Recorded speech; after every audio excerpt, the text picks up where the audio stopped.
Hey, Chad, I'm doing. Well,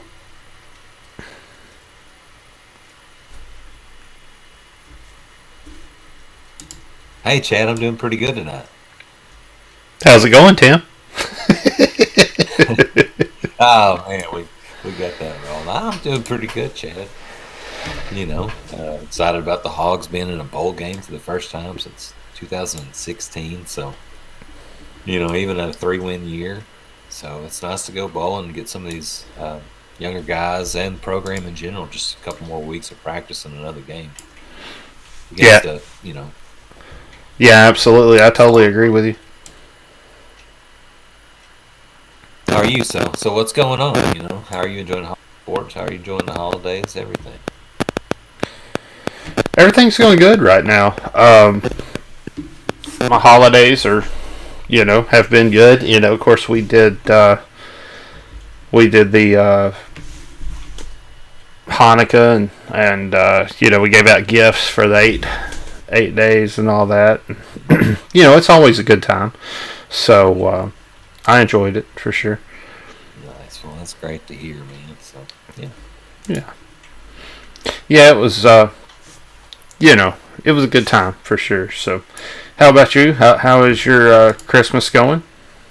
It's going all right. I mean, not going anywhere, so that's not all right. But feel pretty good right now. So at least got that. Yeah, absolutely.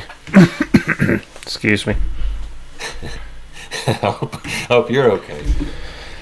Yeah, I'm man. excited. Yeah, we got a football bowl game. I mean, basketball 8-0. We start conference play to really see where we're at against Auburn. So that's exciting. That's going to be two back-to-back days.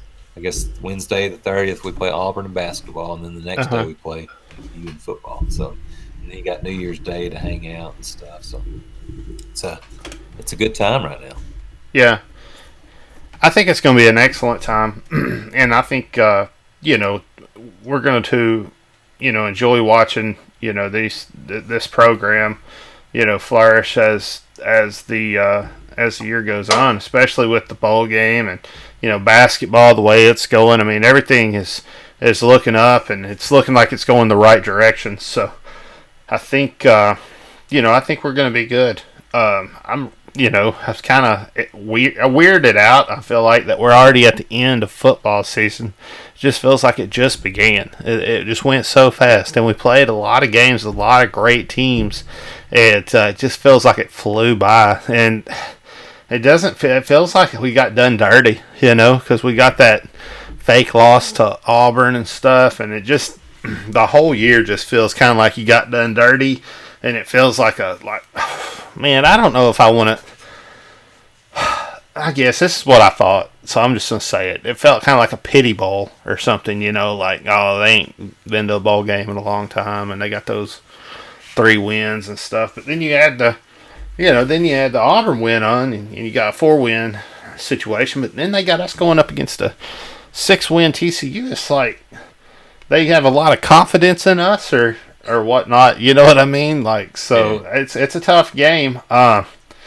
So I'm excited to see what we can do there. But I don't know. Did you have any of those types of feelings?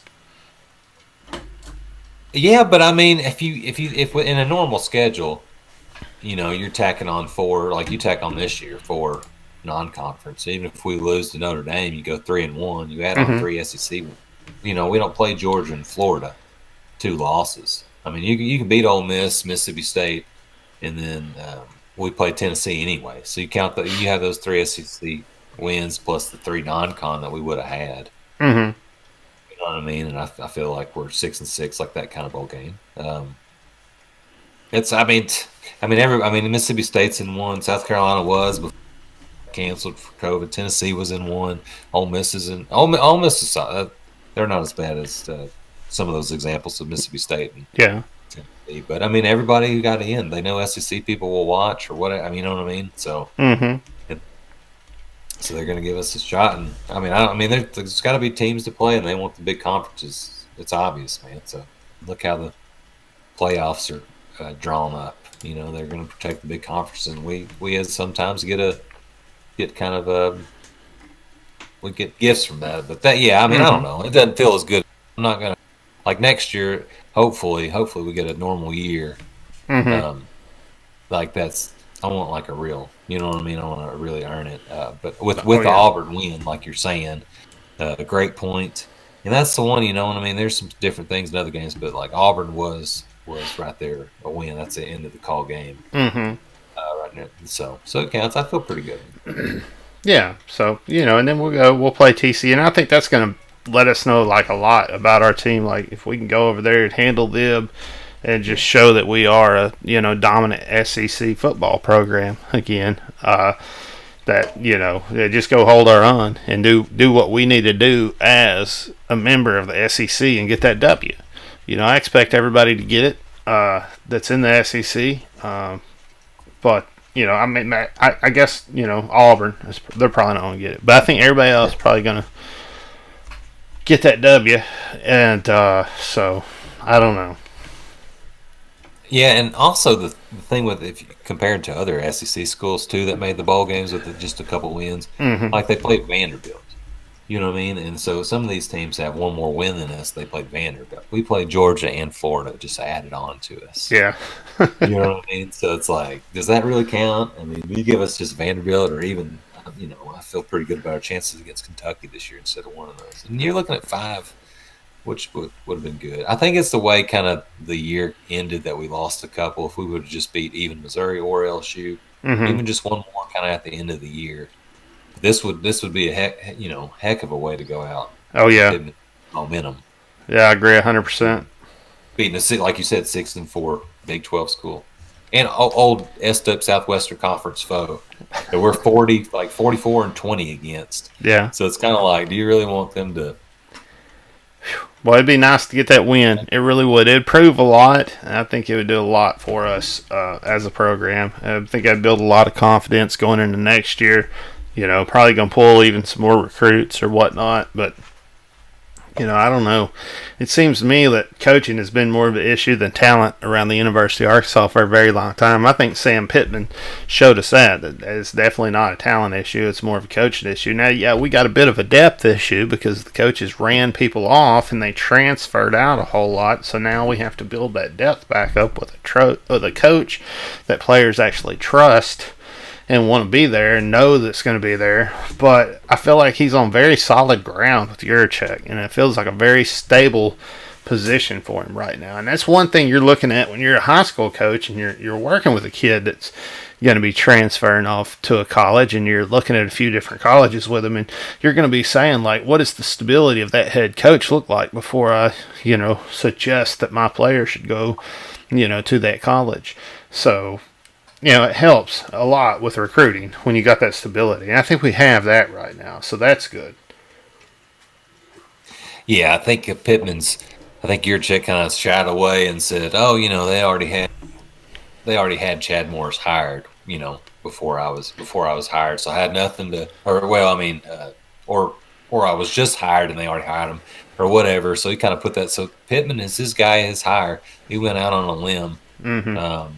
Hiring never before, or especially, I know he coached a little bit, but not like this is pretty much his first head coaching job. Yeah. And then it's SEC, and, it's proved to be like a stable. You just trust the way Pittman's a real guy, and like not a, like, it doesn't seem like we're going to get any kind of violations, or we're never just going to have a mass like exodus or scandal or anything to ruin it. And, he's just, last year he had nothing and got us to a, they were 40th ranked in recruiting. This year, at least moved up to about 20th.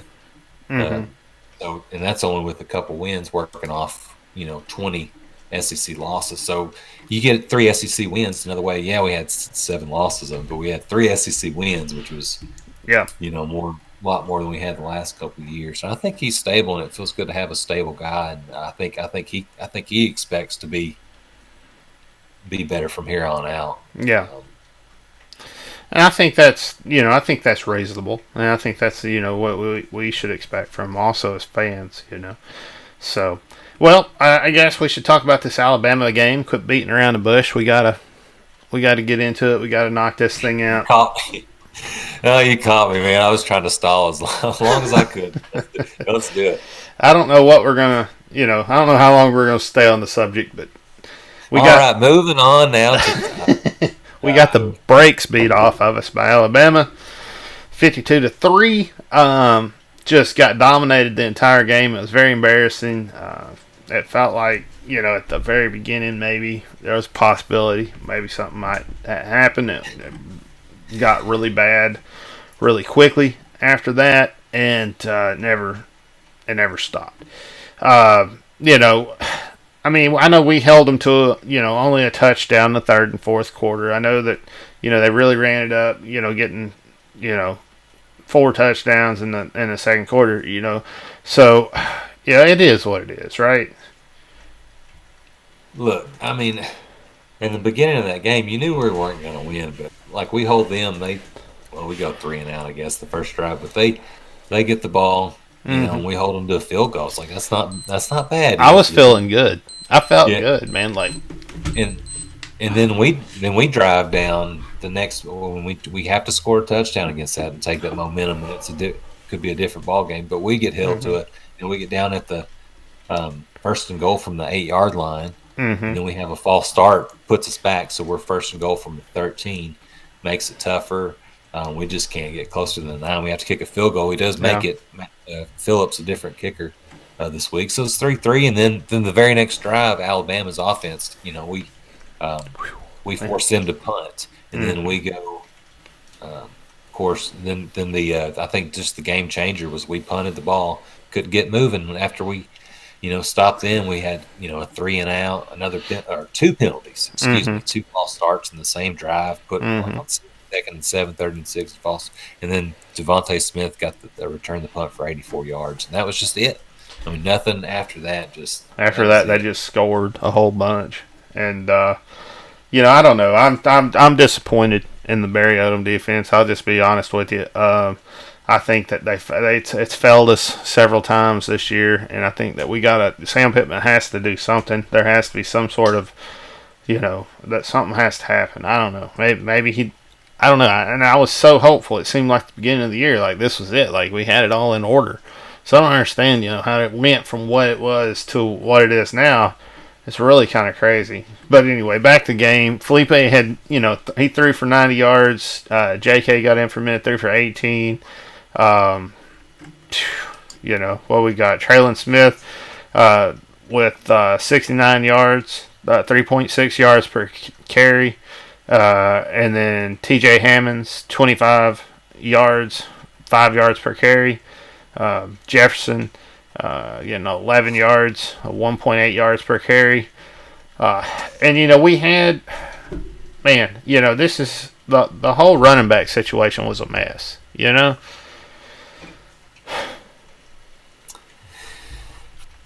Yeah, Rakeem Boyd, we really counted on that all year. It just didn't work out. Didn't work the last couple games. I wish he would have been able to play, or whatever, or would have played and helped us out because we were down, man. I mean, I like it. At least give Hammond some effort. I mean, he only gets 5. He gets 5 yards a carry. Maybe he should get a little bit more carries, man. He looked those last couple games like he really wanted to contribute. He gets two big plays on one drive, and was it the LSU game? Comes in and gets us down to the red zone, then we take him out, and then you don't really see him too much. So did you come here to compete at the University of Arkansas and try to help the University of Arkansas get better, or did you come here for yourself because you was on TV and then you came over here and you basically used the University of Arkansas to get what you needed, right? It's really frustrating whenever you don't play out, the last few games in a situation like this. Like I feel like you just gotta, you don't play all year and then because somebody else is doing better than you just stop. I don't know. I just don't understand that mentality. I guess I just don't. I just have a hard time getting on board with it. So.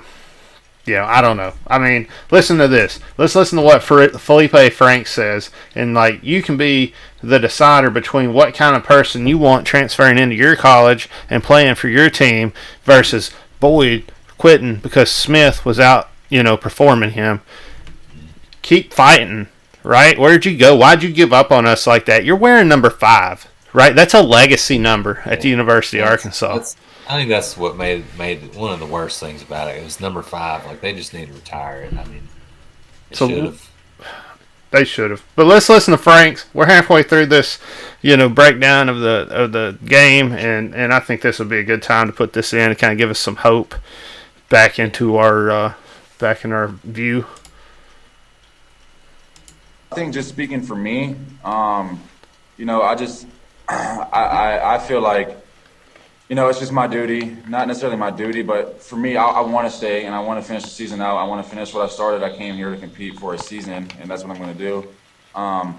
And at the end of the day, I feel like, man, I've gone to work week in and week out, with these guys for 10 straight games, and why stop on the 11th? So it's just something for me. My pride and just being able to go out there, and I owe it to these guys. I owe it to Coach Pittman, all the guys that have been able to just welcome me into the program and just help me take care of my body when I first got here. Just being able to owe that to them and go out here and try to get a big-time win.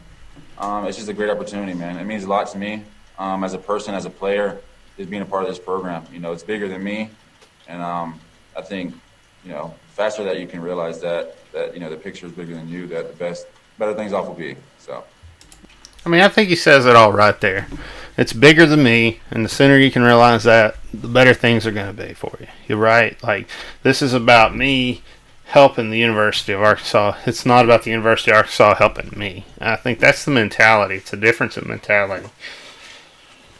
Yeah, it just seemed like he really appreciated the effort they took, rebounding him from a tough situation in Florida on coming off an injury. Mm-hmm. And they really helped him out and gained his confidence and just had a hell of a year. Absolutely, just I think increased his chances. Even better for the NFL, but giving us that. I mean, he just didn't, like a lot of people just opt out, and he couldn't play the Missouri game. You know what I mean? So like it's not like exactly like he's been 100% injury free. But he still wants to play. He still wants to help the program out, and I think it's just mutual. Like that's an awesome.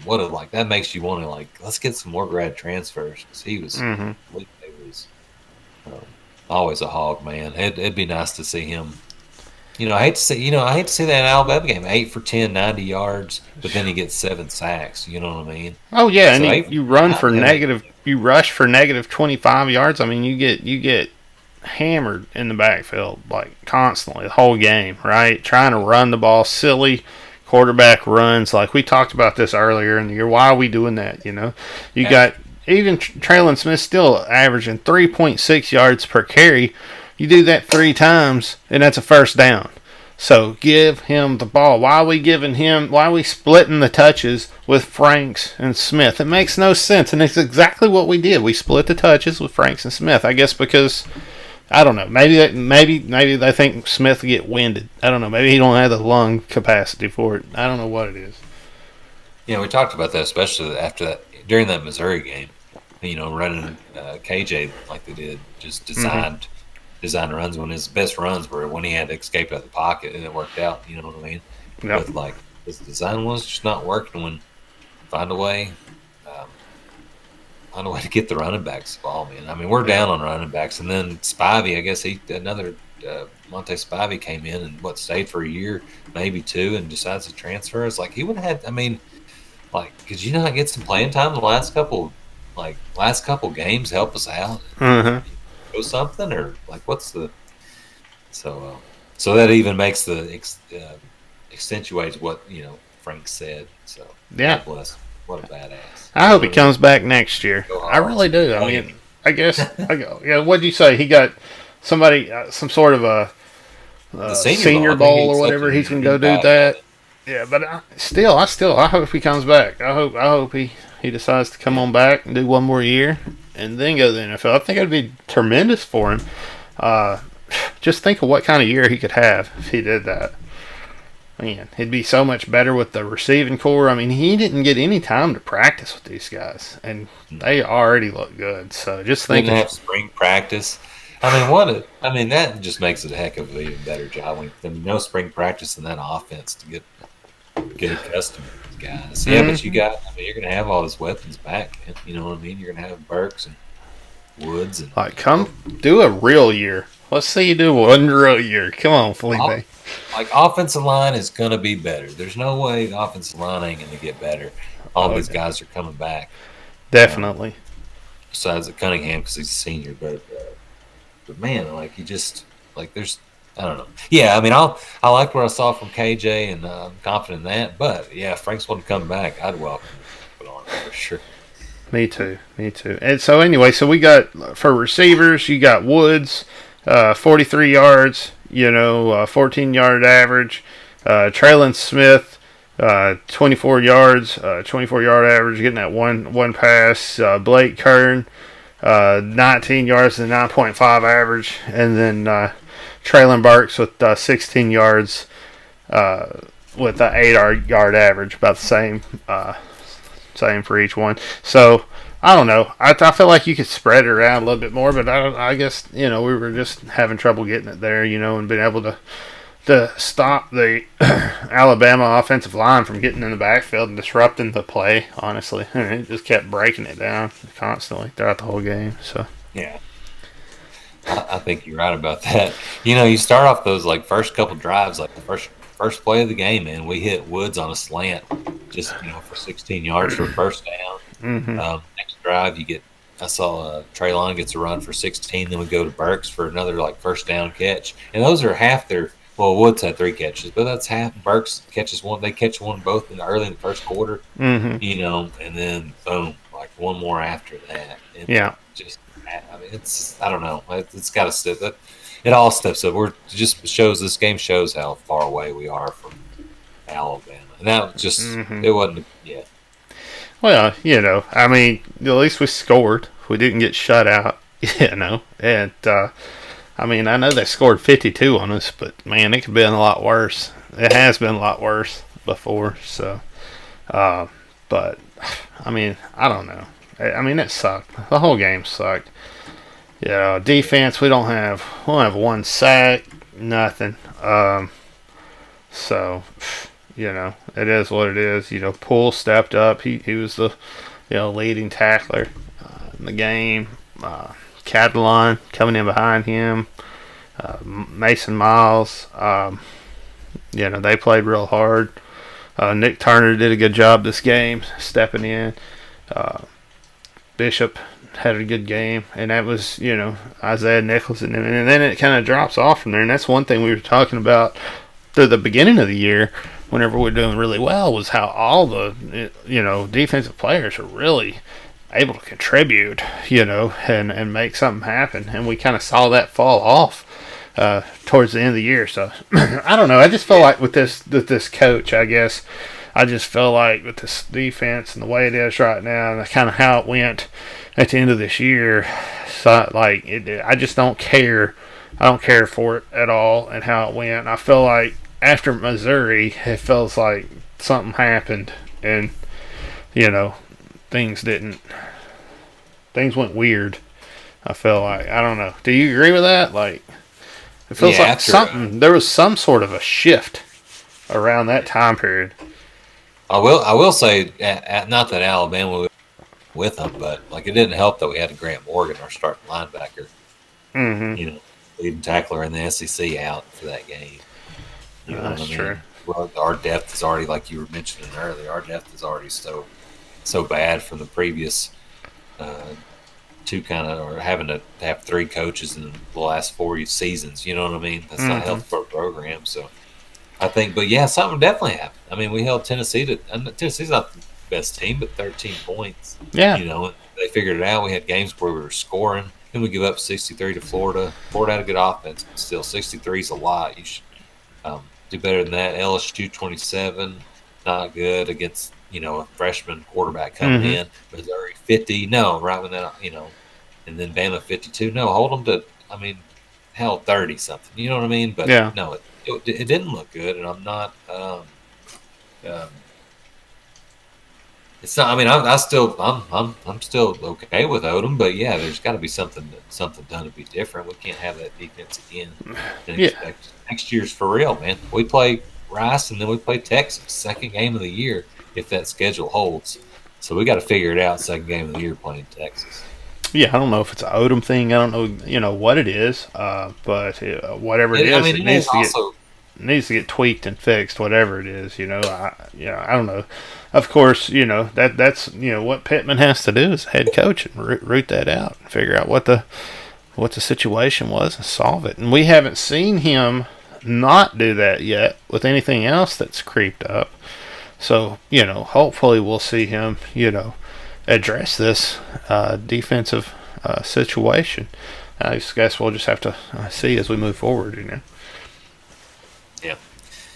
Yeah, we got one more game. Let's see how we come out against TCU.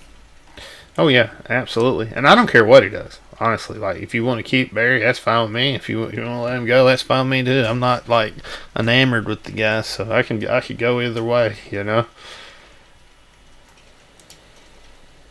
Sure. Yeah, I don't know. I don't see him making a move, but that's Pittman. That's what he gets. That's what he's got the head coaching job for. Yeah. So Well, he probably we'll won't.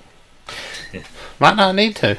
Might just need to, you know, be like, hey, what the hell was this or whatever. Or maybe it was just because we had some guys out and stuff. And I don't know. But it was just really piss poor defensive play for a few games. It wasn't just one. And I think that's where, like, we got to draw a line as fans, as, reporters, as administrators, as University of Arkansas students. Everybody has to kind of have a hard line drawn in the sand right now because of the type of years we had prior. I think the expectations will kind of ramp up here. Yeah. You know what I mean? Down these next few years, but yeah. I agree. I mean, we got through COVID. We did the thing. We're going to a bowl game, and so that's exciting. And I guess I'm done with. Unless you have something else you want to talk about with Alabama. Oh, that's longer than I wanted to discuss it. I tried getting us off the game, and you just had me pissed. And here we are, but no, I'm done. And Jesus. I look forward to the day when we beat Bama. All right, then. So that's it. It's in the trash. It's done. We are moving on. And so the next topic at hand would be the bowl game. So we're going to go on down, and we're going to play TCU in the Texas Bowl. So that ought to be a fun little thing. Yeah, old Southwestern Conference foes. We played them a couple times. We beat them at TCU 2016. They came to our place and beat them this last year and took the win. But, we lead the all-time series 44-24-2. So, the Horned Frogs. It'd be good to just show who's boss, man. I think we've got a lot of momentum. People like Franks and just that kind of attitude, like, hey, we're coming out to win this game. This isn't just like, hey, because they gave us a pity. No, we feel like we should be in a bowl game. We said that, especially since we got 3 wins. They've been saying that. Mm-hmm. I think that attitude alone makes you feel good. But this is a team. TCU's a team that's, they've been solid, man. Oh, yeah. They're in the Big 9 or whatever, so. Yeah, definitely. Yeah, that's a weird conference, but yeah, it's we need to keep beating Big 12 teams. Yeah, I don't know. Bowl win. How good will a win feel? I don't know. Yeah. At this point, after all the losses we've had, going in and playing a TCU, it's a good team. They have 6 wins. We're going in with 3. 4 if you count Auburn. And still, even if you're going in with 4 wins, that's still a wide margin with the 2 wins. So I guess they have a lot of faith in us. They feel like we can beat this team, or we at least be competitive with them. So that's exciting to see that the national media, the national view of Arkansas this year was not that we're horrible or something. Yeah, that we should be playing. They didn't relegate us to playing. That's a 6-4 team, a Big 12 opponent, man. And the other non-conference game they played was against Louisiana Tech. And they were just in a bowl game. Mm-hmm. And you also, we're 3-7. That's 3 Sam Pittman career wins, and you're facing Gary Patterson with 178 career wins. Mm-hmm. Been in a lot of bowls. So what's They did lose their offensive coordinator, Sonny Cumbie, to Texas Tech, kind of a lateral move. So whatever's going on there.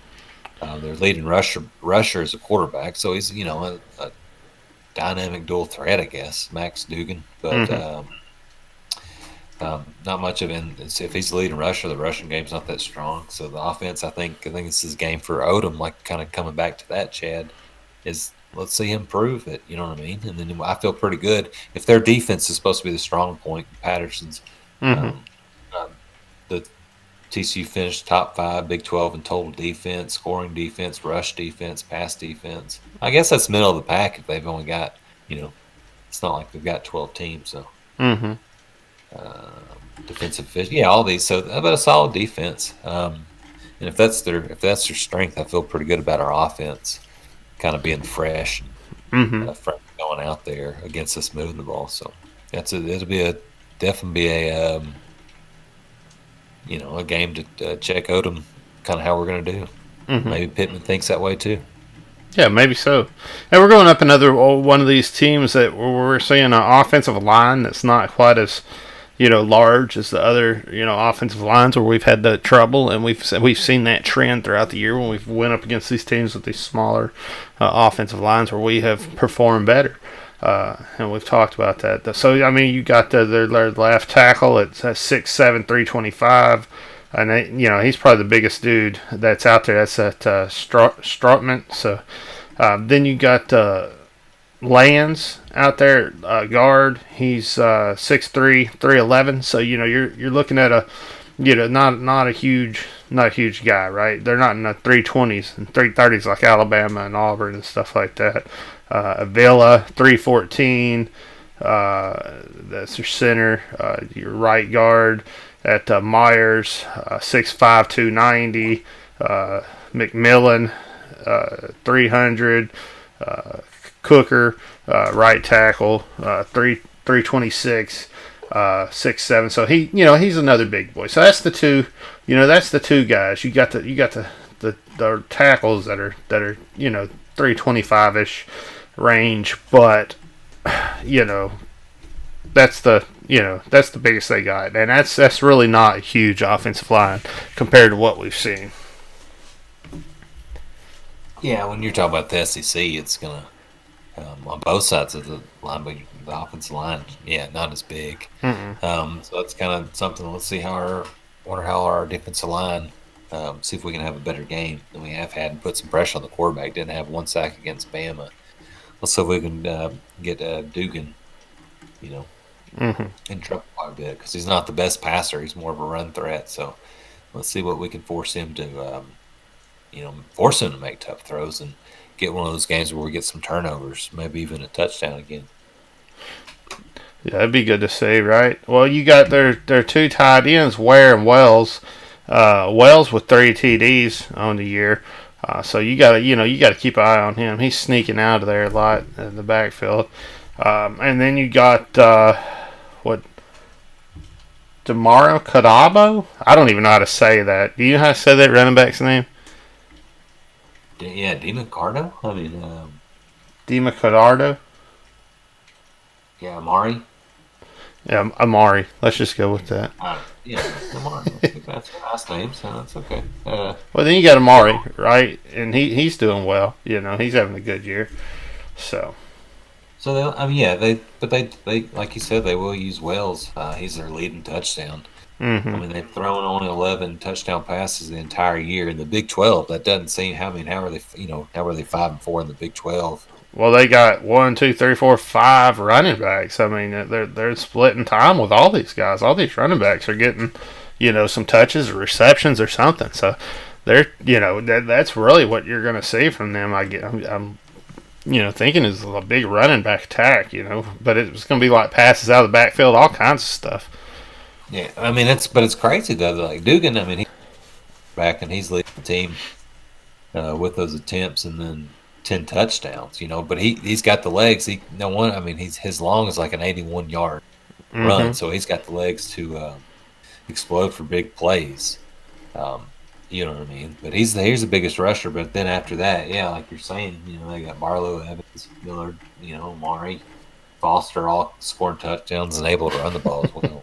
Exactly, all of them producing. So you got what we're going to see a lot of running backs coming at us. So we're going to have to, we're going to buck up on that. But hopefully we'll have, Morgan back, and we'll have our, we'll have that the middle of our defense solidified again, right? Because that's If tough. you have Poole and Morgan both healthy and ready to play, I feel pretty good. Mm-hmm. And you think like, oh, it's been a long rest since bowl. Usually like you're like a month away from bowl at least with like rest and then practice. Like they had to go immediately from playing Bama, then have at least 1-2 Saturdays off, and then they got to get back in it. And the COVID, like do final exams for a week, and things, and have school and practice, and here they are coming right out and playing. New Year's Eve is a pretty good bowl game, but it just caught up because we didn't start till September, 26th. That's right. They got to like rush them down there and stuff. Well, it's because we had to play games so late because the games getting postponed and stuff too. So yeah, absolutely. I understand. I'm surprised we played at all. So I'll take anything. I mean, the fact that we're still playing is. Mm-hmm. Well, then you look at their receivers, and so they got that freshman out there, Johnston, who's kind of come up and had a really good year.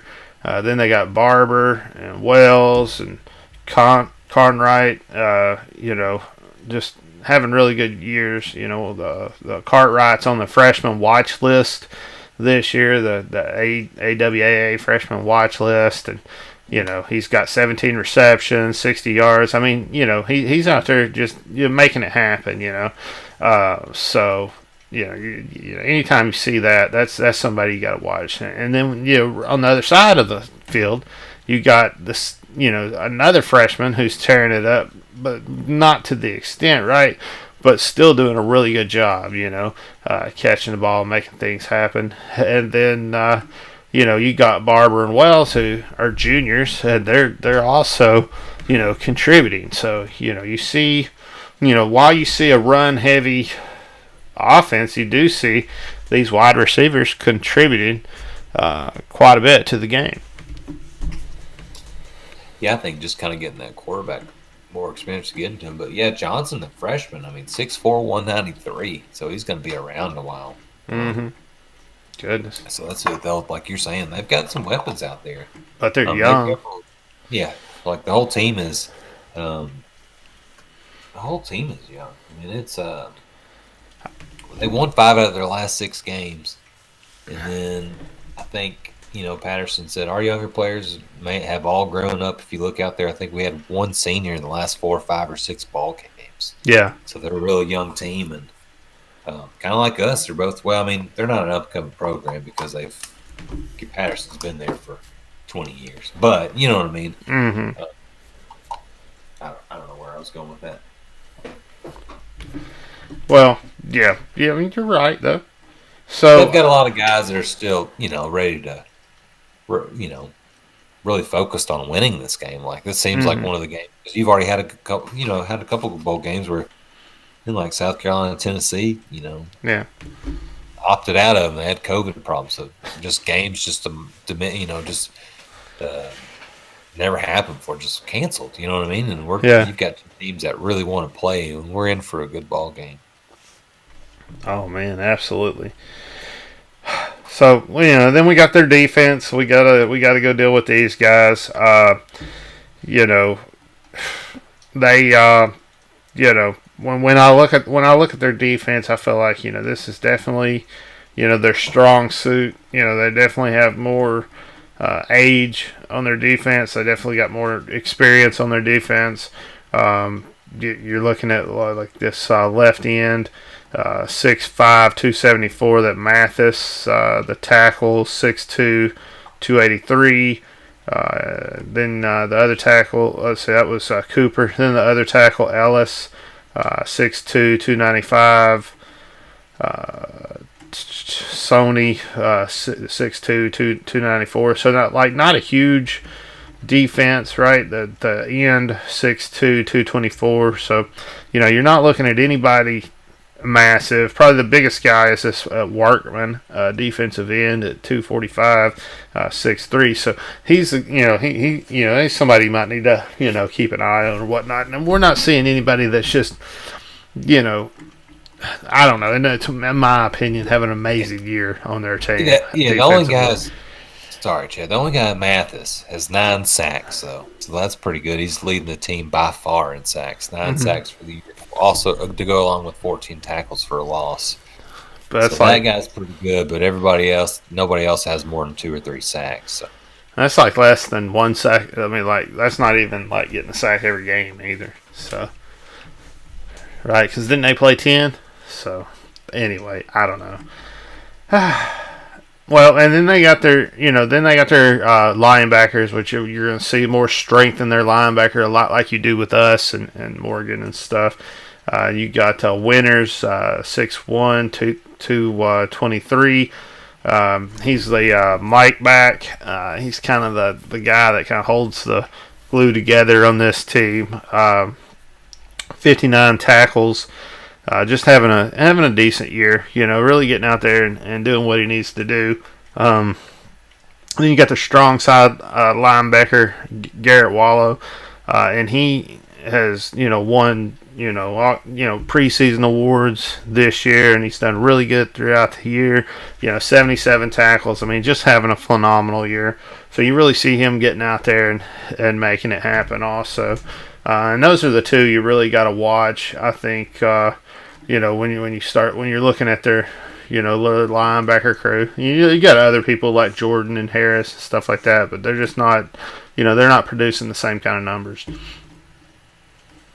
Yeah, 5 hurries from Wallow, so that's pretty good. They've got, quite a bit of tackles, making a lot of plays. Yeah, Mathis' 9 sacks, what I was saying, is pretty good. I mean, he's like 5th in the nation in sacks, man. We don't have a guy that had more than 2 sacks, 2.5 sacks this year. Not bad, but... I was just trying to look on the bright side. No, I mean, I just was kind of respecting him, man. I like defensive lineman, and I hope he doesn't do anything to us, but I was just like, that was crazy, man. No, it's important to note. It's important to note, too, because he's coming after you, and he's going to be, he's somebody that you're going to have to, watch out for. You might have to put a, tight end on that side and try to, put a little double team him and stuff like that a little bit more if you can, So, and that's going to change the, play calling and the way that you attack, that defense also. You probably want to try to run the ball away from him, stuff like that. So, you'll see him running to the opposite side of the field a lot whenever he's in there. So it is important. It's very important to note for sure. So. Yeah, no, but the linebackers too, I think Wallow and Winters, I mean, pretty good. Their depth chart at least looks like they're playing just a couple of them and kind of doing a 4-2-5. But yeah, so I don't know where we got off there, man. I'm sorry, that's my bad. I was just. No, we're good, man. We're good. So I was just fixing to roll into the safeties. So, and then when you go in there, you look at their safeties. The free safety is the Moing, 6'2", 202 pounds, and he he's had a good year, 44 tackles, doing well. Then you got Zandet, strong safety. He has the most takeaways that for the team this year. He's just fumble recoveries, a lot of stuff he's done this year where he's helped get some stops and stuff. So he's really contributed to the team also. Yeah, Mooring, finalist for Jim Thorpe Award of the 3 finalists. At the safety or defensive back position. So big reason. Defense was pretty good, but yeah, the guy's a pretty dang good player. Exactly. So you can see obviously the defense is their strength. Yeah. And then the weak side linebacker, Washington, you got him in there. It's 5'8", 178 pounds. So that might be like an area you can attack or somebody you could attack, try to attack his height or whatnot, being that, he's not quite as tall as other players, but heck, you never know these days. Kids are so crazy talented. Anyways, there's a reason. Like, yeah, well, if he is 5'8", then he's probably exactly. He's pretty got good a for them. awesome vertical. So, yeah, 33 tackles this guy's got. 13 starts in a row. Defensive Player of the Year, the Big 12, all that kind of good stuff. I think he's probably going to go, do some, one of the post bowl games or whatever it seems like. So, he's somebody to watch. And again, the linebackers are really their anchor, their strong point. And then, their cornerbacks. I would say, for me, they're all seniors. They're good at what they do. They get pass breakups. They got some interceptions and stuff, but not as many as I think that they would have probably wanted on the year. Yeah, they didn't seem to turn teams over very much. Mm-hmm. You know what I mean? And opposed to even us, I mean, we gave up quite a bit of points, but turnovers those are big. I mean, those are just stops, and sometimes turned into touchdowns. Mm-hmm. So them not maybe, and then you've got that one guy with sacks, but not a whole lot from anybody else. So Yeah, maybe that's aggressive defense, but a lot of experience. So that's what I mean. A lot of experience. exactly. So you got Stewart with like 9 tackles and Tomlinson with 6, and so they're doing what they need to do or whatnot, but they can do a little bit better, right? And that's where you want to like attack. I think it's like, okay, well let's see if we can attack that when we got a short safety over here, and then we got weak linebacker or cornerback. So let's go ahead and try to attack vertical and maybe have more of a vertical attack in this game than we've seen in other games throughout the year. And I normally wouldn't say that, but of course you want to try to run the ball, get that run game going. You always want to establish a run game because you rarely are ever going to be able to just throw the ball or just run the ball. You really need to do both to be successful in both areas. But I could see us throwing the ball a little bit more vertical throughout this game than we've seen. But at the same time, I say that, and then I just keep thinking about all these bombs that we're hitting, right? I'm just replaying all these games, and it's so many. That's what you hate about those losses, like to LSU, Missouri, where we're hitting these big plays, and you're just like, well, hey, the Missouri game, like we have that 2-point conversion that bounces off somebody, and we get it. Woods just slides and gets it, like, and then if we lose, and you just like forget about it. But like so many big plays, but the LSU game, that we talked about, like. We were like 5 out of 5 on passes attempted farther than 20 yards. Yeah. Or LSU was down, and like we did not attack more. Should have been every time, because every time we threw it deep, we were just outmatched them. You know what I mean? Some of those teams where we had the advantage should have attacked more. I think we talked about Odom. I think Kendall Browse was far from perfect this year too. Yeah. And I think our expectations, I'm sure everybody's, was to score more. And I mean, TCU's going to, like we said, all these positives about them, they're going to give us a fight, but you really want to see both of them. I mean, us come out and have a complete game. I mean, it sounds like Felipe's going in here to win this thing. Yeah, and, when you got a quarterback that's fired up and ready to go win a game, and and everybody's like, oh, is he going to play, blah, blah, blah. And he's like, hell yeah, I'm going to play. Let's go win this thing. Fires the whole team up, and everybody's excited. So, we're gonna have our, we're not in a coaching controversy situation where we're worried about the coach getting fired or anything like that. Like, there's no reason like you wouldn't be going into this game with momentum. You're coming off that loss to Alabama, coming off the loss to Mizzou. You're embarrassed. You're upset. You've lost more games than you feel like you should have this year. And, you're just kind of coming in with that cocky attitude of, like, I think we can come in here and win this game because, the team we're playing is just not as, let's face it, they're not on the same level of football as the University of Arkansas is, right? Now, that being said, we didn't have the best couple years there for a while, so... maybe that's a tough statement, right? Maybe that's a statement that maybe goes overboard a little bit.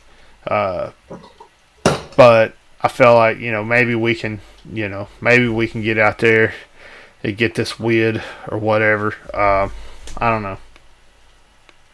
I don't even know where I was going with it, honestly.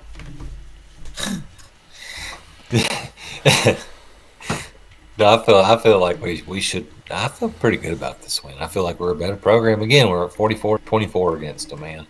Like there's no reason why we just comes and goes with some years.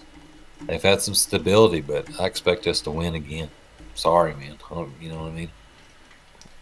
No reason to be sorry, especially on an Arkansas Razorback Homer podcast.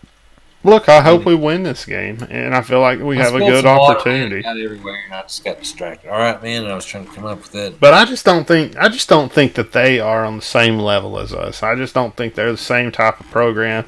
Even though we've had a bad year and we've had a bad, run of luck. Well, I think you're fixing to find out. I think we're going to go in there. I think we're going to win this game. I think we're going to show everybody, that we're wasn't a fluke at the beginning of the year. Right? So look, man, I'll tell you what I think's going to happen, man. I think we're fixing to go in there, and I think Smith's going to break loose. I think he's going to break loose and have the game of the year. I think he's been restricted for this whole year, and it's going to be his time to shine. He's going to be going up against a line that is going to be able to be pushed around by our offensive line, and I think we're gonna, see him break loose, and that's gonna be exciting because that's all he's needed. It's just not even a big hole, man. He just needs a little gap. Yeah, and he's the man and getting momentum. And a better way to show next year, like, hey, you want to be kind of tops for best running back in the SEC, and really respect the whole year as a lead back and some guy that has a chance to get the high draft pick. So he showed what he can do against the all SEC schedule this year. So he's going to go out. I think we just go out and have a big game. I agree with you totally, Chad. I like that prediction a lot. Yeah, absolutely. I think I'm going to get my Smith jersey for this game. Get it sent on in. Maybe overnight it. Yeah. So yeah, man, I'm excited. I am. I think we can win it. I think they're. Nothing special teams, nothing to talk about there. They don't have anything special going on that I'm aware of, unless you know anything. One-legged kicker, anything that we should talk about. Oh man, I don't have a. I'll find out. All right, cool. So, do we want to make predictions on that thing, or do we just want to let this one slide? Hell no, man! What the hell? We definitely did a prediction. I know you're mad about this whole season predictions. You won, man. The game's got crazy. Man. The predictions for the Razorbacks, I did not win this year. I predicted a lot of wins that we didn't win. Oh, man. Yeah, I'm gonna go Arkansas 45. TCU 24. 45-24. Hell yeah. Let's go Arkansas 28. TCU 7. Oh man, that's an old SWC Arkansas TCU score right there. 28-7. 28-7. We won I have this not poster, but kind of print of the 1977 Razorback football season. Mm-hmm. Arkansas 42, TCU 6. The exact thing. The only thing that has any kind of scores right in front of me like that. That was almost like the Arkansas-Alabama game this year. Like, we just went in there and stomped them. Golly. Wish we could have watched that one. I was being born in 77. Like, I was just born. You didn't even exist. I didn't even exist, man. Wow. I mean, we were just beating teams. Just bad. Anyways, man. But that's just kind of where our program should be. Just that's what I think of against TCU.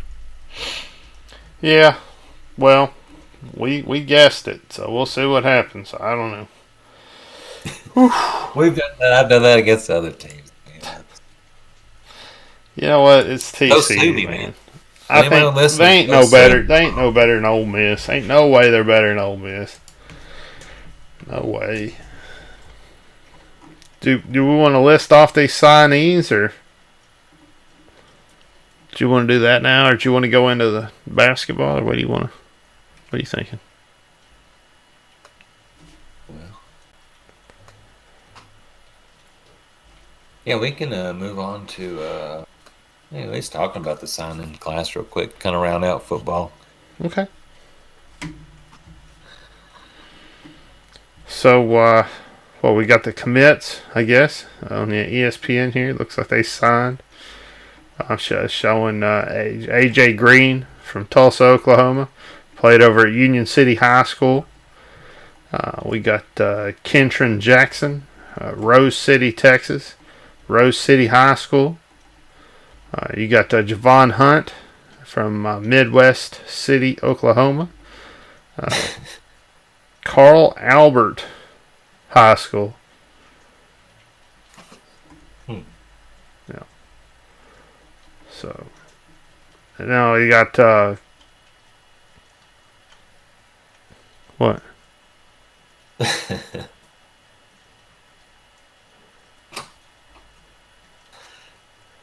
What's up? Yeah, keep going, man. That's awesome. Anyway, you got Coley, San Antonio, Texas, Cornerstone Christian High School, Jalen Williams, Martown, was that Mississippi? Jones County Junior College. Oh, a little junior college guy coming in there. Terry Wells from Wayne. That's a win, really. That's how I've always heard it pronounced. Win. Oh yeah, I think it's win. Well, that's a crazy little town, man. There's a lot of wild stuff going on over there. Yeah, that's all part of this. Yeah, They got like a little junior college and stuff. All right, then you got Cole Carson, Bottega High School, Rivercrest. Let's see, we have Jermaine Jordan, Kansas City, Missouri, Lincoln College, Preparatory Academy, Cameron Ball, East Point, Georgia, Tri-City High School, Raheem Sanders, Rockridge, Florida, Rockledge High School, Johnson, Cedartown, Georgia, Cedartown High School, Marco Avant from Jonesboro High School, Jaden Wilson, DeSoto, Texas, DeSoto High School, Christopher Paul, Cordelia, Georgia, Crisps County High School, Cocoa Crisp. All right. Oh, it's Cookie Crisp. Cookie Crisp, sorry. Cameron Little from Moore, Oklahoma, Southmore High School. We number got one kicker. Number one kicker. Then we got Landon Rogers, Little Rock, Arkansas, Parkview. Then we got Bryce Stevens, Oklahoma City, Oklahoma, John Marshall High School, Keon Parker, Tulsa, Oklahoma, Booker T. Washington High School, Chase Lowry, Frisco, Texas, Frisco High School, Salmon Wright, Vienna, Oklahoma, Vienna High School, Manuel Devon, Almondella, Louisiana, Bureau Cheney High School. Man, they got the weirdest stuff down there in Louisiana.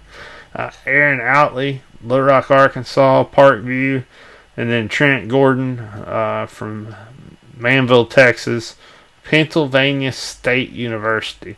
So he's going to be transferring in from Penn State. So I hope nothing happened to him. Man, that's all. I just feel bad he had to go over there. So, yeah, for sure. So at least the kind of how ESPN ranks it. You know what I mean? Like their top four. Mm-hmm. They go by ranking the guys. Top four players in class are offensive players. You feel kind of an athlete with AJ Green. Then Javion Hunt, nice to see one of the top 20 running backs. Getting some guys from Oklahoma as their best players. But look like they're getting a couple tackles, and I think number one kicker and a bunch of cornerbacks and some defensive tackles. They kind of missed, you know, if they were hoping to get another defensive end or two, a couple more pass rushers. But I think, I mean, it's easy to be excited about any class. I think it ranks top 25, somewhere around there. So not bad coming off what we have, but we, expect it to be, that or better from here on out, hopefully with more wins. Oh yeah, and I think you'll see it ramping up too. I think after the bowl game and stuff, it's really going to depend on how we do. If we do well in this bowl game, that's going to help us a lot with recruiting. I mean, when you look at, like you said, who we got as far as offensive linemen, you got Wells, Carson, and that's really what you're bringing in on the offensive line, you really wish you was bringing in a little bit more talent on the offensive line, but at the same time. I'm sorry, you got Manuel also coming in at offensive tackle. So that's it, 3 guys on the offensive line. But at the same time, it's just weird early signing stuff. You know what I'm saying? Like we're gonna see more guys come in. Yeah, it's just a strange thing, the early signing period. I liked it better. We've kind of been hurt by that, having 2 coaching changes. You know what I mean? A couple in the past 5 years or whatever. I don't understand it. I don't know why you're doing that during the season, during bowl games. Like, why? Why? Like, I mean, there's people that get all into it, like Otis and stuff, and they, follow all these people around and have, like, been watching these kids since, middle school and stuff. And they're way into the whole recruiting thing. And, like, so why are you trying to cram it in while we're watching ball? Like, let's do it a couple months after, right? I like it being in February, man. I like it being that nothing going on. You got basketball going on, but then you get a little taste of football. You know what I mean? Right before baseball starts, you get a little taste of football a couple months before spring practice. Mm-hmm. I like that. It gets some more, and like you give more kids time to think. And after the bowl games, it's crazy, man. We haven't benefited from it. I don't know. And just do it all at once. Like, do it one time, man. One day. This is the day. This is the day everybody signs. Everybody be all excited for that day and stuff. It'd be all hyped up. It'd be a media event and all that. It's stupid the way they're doing it right now. Honestly, if you think about it, they're gonna do it. They're gonna talk about it over. It's like the same way. Come February, even though it's like not as much is going to change because for us we already had 23 players signed. How many more can sign in a class? So it's crazy, man. I mean, but I think we'll try to fill some voids with grad transfers and things. But I don't know, man. I mean, AJ Green could be awesome. He could be a Heisman Trophy winner. He could never see the field, man. You never know. Same with any of these guys. I'm not saying but you just never know. Like this could be the greatest class in Arkansas history. This could just be like, well, you know what I mean. But at least kind of with that, like kind of a consensus top 25, class in the SEC. At least we have you have a chance talent wise. Well, that's right. Yeah, and we're bringing in, you're bringing in Outley at tight end. You're bringing in who was it? Stevens at wide receiver. You're bringing in Wilson at wide receiver, Sanders at wide receiver. So you're bringing in quite a few people at wide receiver. So you're really, that's good because you need depth there. You need to be able to wrap your wide receivers in and out. So that's really good that we're bringing them in. Yeah, I mean, because you're gonna have about 5 quarterbacks in the QB, and you're gonna have Artie Jefferson and Hornsby behind him, and you got a couple guys just the same class. And then you got Gordon coming in. Yeah. And then you got Gordon coming in at cornerback, so hopefully he can contribute right away. You got Lowry, you got Parker at cornerback, so you got some cornerbacks. So really where you're wanting to see some more depth, honestly, is like defensive line. We got where you just got a couple of guys for the defensive line, and who was it? Wright, I think it was a defensive lineman there, and that's really all you got coming in. And then you got what was it? you got a quarterback signed, so that's good with Rodgers, but we don't really need anything right now, so it's just a nice to have, right? We just got somebody else in line to see, how they're going to be able to work out, if they're going to be able to take the reins. And then you got Little at kicker, so hopefully that's going to be a big improvement, like you said, number one kicker in the, I don't know, what did you say? Is it the state? Is it the net? Like, where is he the number one? Nation, man. In the nation. So we got the number one. Well, that would be nice because we could really use some improvement in our special teams a little bit there, and then that would be immediate improvement right away.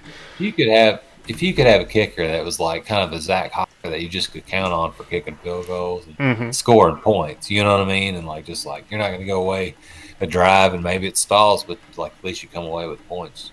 You know what I mean? Just the special teams to improve because it's been atrocious this year.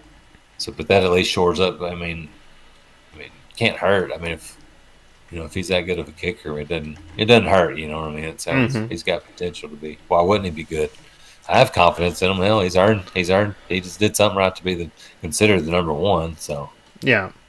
So, heck yeah, that's a good get by Pittman. Yep. And then defensively, we got. We're just not. I don't know. You don't have as many guys coming in defensively. You got Ball coming in, defensive tackle.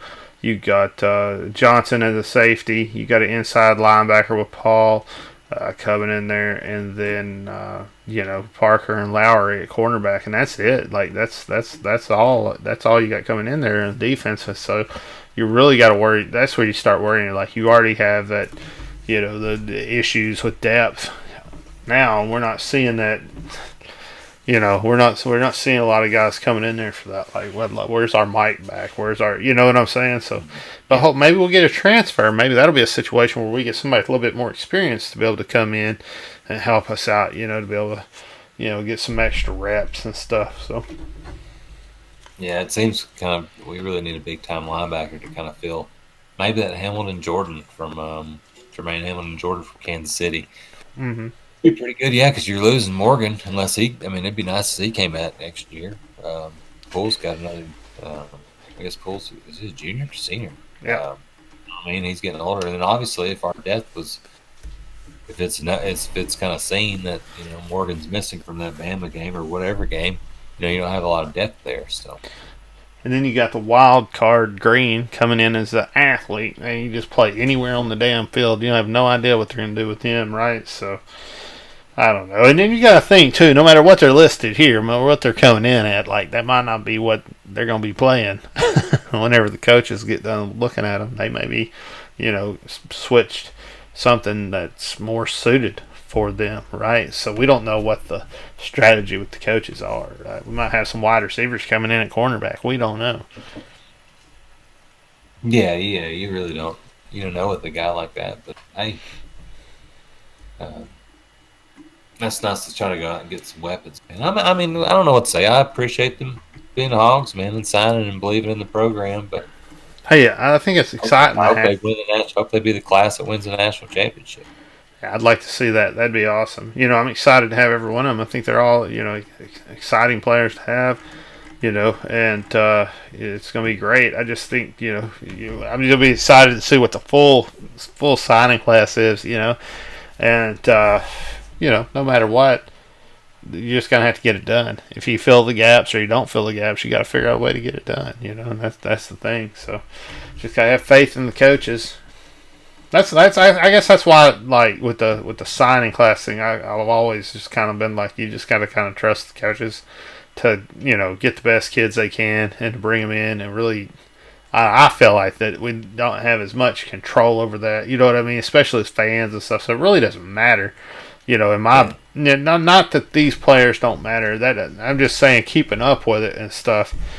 While it informs you what's going on with the team and stuff like that, it doesn't play into a day-to-day strategy type. When it comes to the games and stuff. So yeah, it's still it's not like it's probably definitely not like the number one, or whatever. Like you can tell, like maybe not known, but did these also you never know if like players peaked in high school. That's as good as they're going to get, or if they're just awesome. They're known from high school to there's football famers that's known from high school, or legends already in high school and college and the NFL. So you never know, but I think also the fact we're not like the 90th ranked recruiting class also kind of says, what I mean? It could just be like it varies. You know what I mean? Like that probably ranges from being top 25 ranges anywhere from but it still shows potential for hey, you can turn yourself into. You should expect yourself to be a competitive. Like if you can coach, you can make these players like good enough to compete for in the SEC. I bet there's other players that are looking at it too. They're like looking at that and saying like, what kind of class are they going to have, and do I want to go somewhere with that, with that recruiting class and stuff. So that's a recruiting tool in itself, early recruiting. And I mean, we're coming off 4-8, 4-8, 2-10, 2-10, and 3-7. I mean, that's not like well, we've had recent success. No, I mean now we got something to build off of by winning 3 SEC games. But like that's still like if we win, there's potential to get an even better class. But Pittman seems like a likable guy. Like he's not, you know what I mean. Like he's gonna be able to get some recruits. Like once people really start believing in his program and showing some wins, like all right, he can also coach. Yeah, he's a nice guy, but he's also a coach. Yep, absolutely. So, excuse me.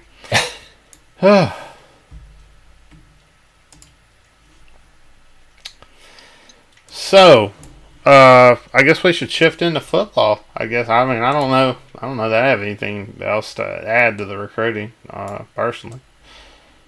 No, I don't think it's a good time to switch to basketball. Let's just switch right on into football.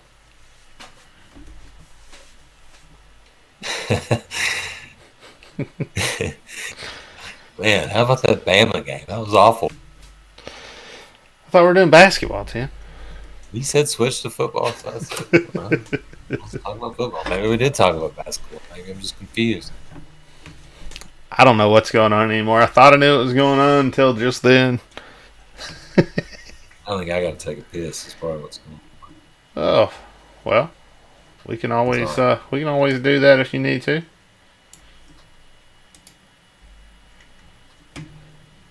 Are you gonna step away and do that? Or? Well, I feel terrible about saying that. Right? I don't know. Usually, sometimes. I mean, I know we're on the line. We can edit that out. No, we don't edit it anymore. So, but that's okay. I mean, we're on the live. But if that's the situation, if that's the reality of what we're looking at right now, we need to get that taken care of. Take it away, man. All right. The form is yours. It's all good. We're doing these things live, man. No commercial breaks or anything. Nothing. No breaks. Nothing. Well, say it. Didn't plan ahead at all. That's okay. I did. It's been like an hour and a half. It's all that beer he's been drinking this whole time sitting there. All right, so let's just take a look at Arkansas and do a little recap here. That should give us enough time for Tim to go do what he needs to do and come on back in. So, of course, we played Mississippi Valley State, and we just beat the brakes off of them, 142-62. So that was a really nice win to start off the year, if you remember correctly. Then we went over and played North Texas. It was a 69-54 win. It was a good win, but it felt like we could have maybe scored a few more points in that game or whatnot. We definitely threw some threes up and stuff, and did a little bit more than we normally would do. And we went over and we played Texas Arlington next. That was a 60-72 game. Won that game. Again, another game that you felt like was a little bit closer than you kind of wanted it to be. Then you got the Lipscomb game where we played them. We beat them 86-50. It kind of rolls right up to where we're at now, where we kind of left off at. And look there, look who's back. Back in black. I'm back, man. Oh, you got another. We're talking about basketball. How are we doing? How are we doing in basketball? He got another beer. That's what started this whole situation to begin with. Anyway, we were just talking about basketball. I was just recapping the games this year. So we just went and did a recap of the games. I was waiting on you to get through or whatnot. I just talked about Mississippi Valley State, North Texas, Texas Arlington, Lipscomb. Just talked a little bit about how we just beat the brakes off Mississippi Valley State, and then we had a little bit tighter of a game when you played North Texas and Texas Arlington. You wish you could win that by a few more points. And that's just that's kind of where we left off at. Yeah, there's been a few, these last few games you could bigger opponent. You know what I mean? Like we've done what we're supposed to do, beating these teams, and I think we find out a lot. I'm excited for SEC basketball to start. I'm excited to see where we are. I think we've got a chance to win it. I think we've got as good of a chance as anybody, but we still have to prove it. I'm actually as much of a homer as I am, and I'm defeated. I want to see a lot from us too, and I think everybody does. But I think I really like the team. Well, you know what I mean? I like the different, just how different players. You never know who's going to step up. Yeah, you know what I mean. I agree. Arkansas guys, and during all this, I don't know. I feel pretty confident. It's a fun team to watch because we also score a lot of points. Mm-hmm. We averaged 90, so that's pretty good. Yeah, fun team to watch. Really, really, exciting team to watch. Probably jack up a few more threes than I like to see, but we're winning games, so I really can't complain, honestly. But I think we're going to find out when we play Auburn. We run into Missouri, and then we go play Tennessee. I mean, you're looking at playing, teams in the top 10. So we're fixing to find out where we're at. I feel like this was definitely to me, I feel like we definitely had kind of a tune-up schedule that we got to play, and we got to really kind of get everything going and get everything moving in the right direction and stuff. But we brought this coach in because he's supposed to be able to take players and get them together quickly and make them very competitive and give you a winning program fast, because the coach who was there previously wasn't, I guess, doing it fast enough, even though he was moving it in the right direction. So that's what you kind of want to see. You want to see those results of starting to see more wins this year than we saw last year. Yeah, I think. Yeah, we're playing a tough schedule. I mean, you start off at Auburn, and then Missouri, who's the top 25, Tennessee, who's one of the top-ranked team at them. You're going to really find out. I mean, Georgia's had a pretty good year for them, at LSU, at Alabama, Auburn, again, at Vanderbilt. I mean, the SEC schedule is a gun. And then you go at Oklahoma State, non-conference game. I mean, this team, we're going to really find out. It's good to have multiple players that we can see step up, because we're going to need everybody. Yeah. During this year, how weird it is anyways, but that's a tough. I mean, when you mention it, and it's going to get real. Oh yeah, I mean, you're playing Florida, you're playing Kentucky, you're playing all these good programs, LSU, all these really good programs, but really the toughest stretch are the next 3 games, and if you go through and you beat those games, you can beat anybody in the SEC. You can beat Auburn, you can beat Missouri, and you can beat Tennessee. You can really beat anybody else in the SEC, honestly. So we just got to win those games, and that's going to let us know a lot. All 3 of those teams are very, very good teams. Of course, Missouri and Tennessee being, probably a notch better than Auburn. Yeah, Missouri and Tennessee 6-0, Auburn 6-2. So, not too bad. 4-0 at home. They've won 5 in a row. So they start off 1-2, so they're hitting their stride right when we're going to play them, which is just lovely. So we're playing those combined 3 teams, Chad, have won a combined 17 games in a row.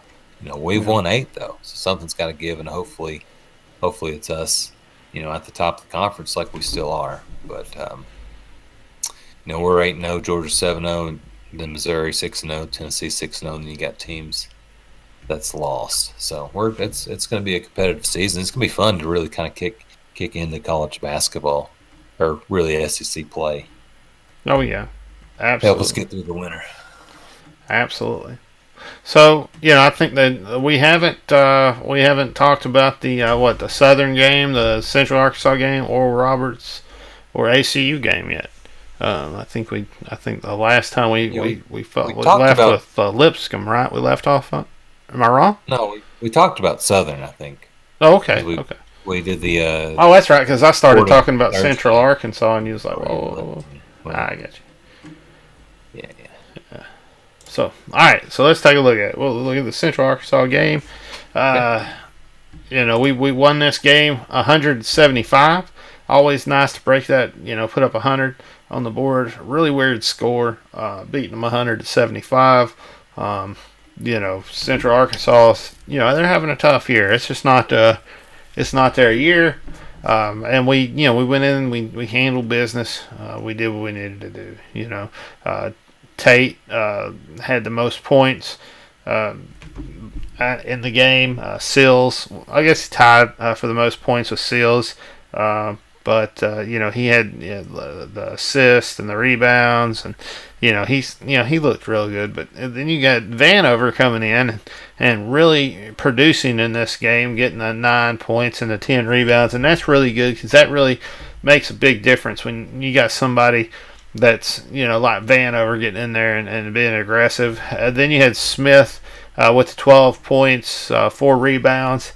And while Smith does great, man, you really like to see those rebounds just kind of increase a little bit for him, And then Moses Moody with the 15 points and the 7 rebounds, and that's great. That's just really good production, especially from a guard,